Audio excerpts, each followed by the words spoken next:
Hey you, I'm Gray. So if you found yourself here, you've hopefully just heard my first ever released track, Something Warmer. If not, you can find it here or all of your favourite streaming stores. So I'm going to be getting into a bit of the story behind the track, a bit of isolated production stuff and the making of, and also where it sits in my upcoming album, In the Absence of Colour. So Something Warmer as a melody actually came about way back in 2017 as a phone voice clip.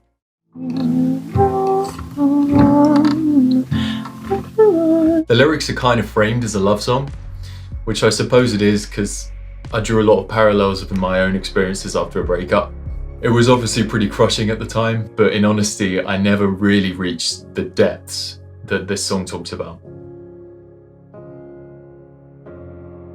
It's more authentically a song about depression and the hope that things will get better, which I really didn't experience in that way until years later.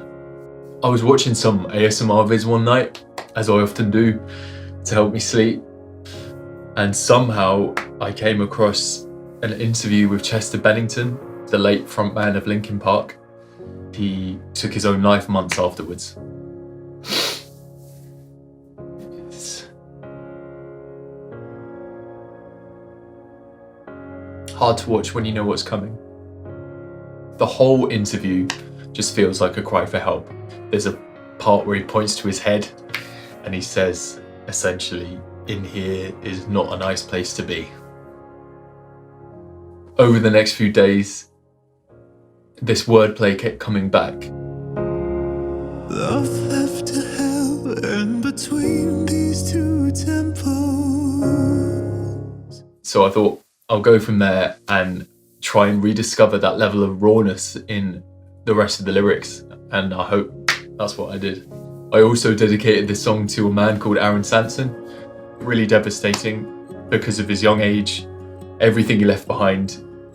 I will always remember Aaron though for introducing me to One Republic's Apologise in Year 9 music, which he absolutely smashed on piano. I really thought about him a lot though in the making and creation of this song, and I hope that I've honoured him and that he'd be proud of it. And that's the sad bit over, I promise.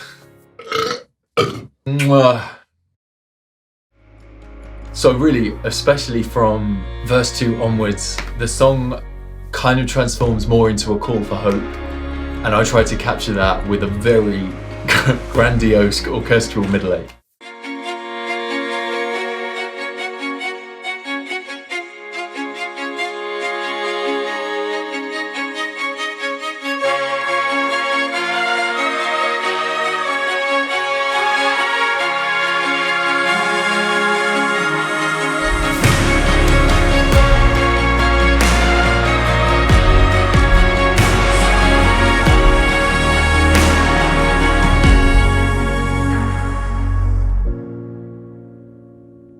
So the strings you hear all throughout the track are played and recorded by an awesome producer and one of my favourite people in the universe, Kai Vos, who is just a monster violinist and really an emotional powerhouse in every imaginable way.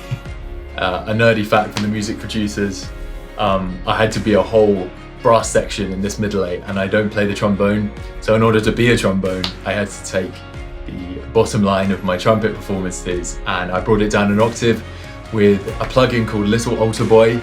If you don't have it yet, it's really cheap, it's wonderful, I use it almost every day. It works on voices, you can change the pitch or you can change something called the Foreman, which is that kind of 2015, 2016 sound. It's such a great plugin, I recommend. I wanted the production on this track to just be really organic, and I used a lot less electronic layers than I otherwise would have done. I didn't want it to be too cool or too complex. I just wanted it to be human, and sometimes you just got to go for that classic, timeless analog vibe that's always worked. Just a heads up, I love ballads. I loved making this track, but this is only one side of the kind of music that I love to make. The next single and a lot of the album that's going to follow it is just far more upbeat and kind of boppy in places. So this song wouldn't have had anywhere near the emotional impact that I hope it does If not for Nico Battistini, my long-suffering friend, incredibly patient, ridiculously driven, all-round lovely guy who just happens to be a killer mix engineer. So thanks so much for joining me here today. I really appreciate you taking the time to watch this. If you enjoyed this kind of structure of breaking down the song and the story and the production and stuff, please do leave a comment. Do go and do all those things that new artists rely on to grow and to take their music to the next level. Hopefully catch you in the next one. I love you. Thank you so much for watching, and I'm gonna leave you with a little clip from the making of this track, Something Warmer. Never felt like there was ever any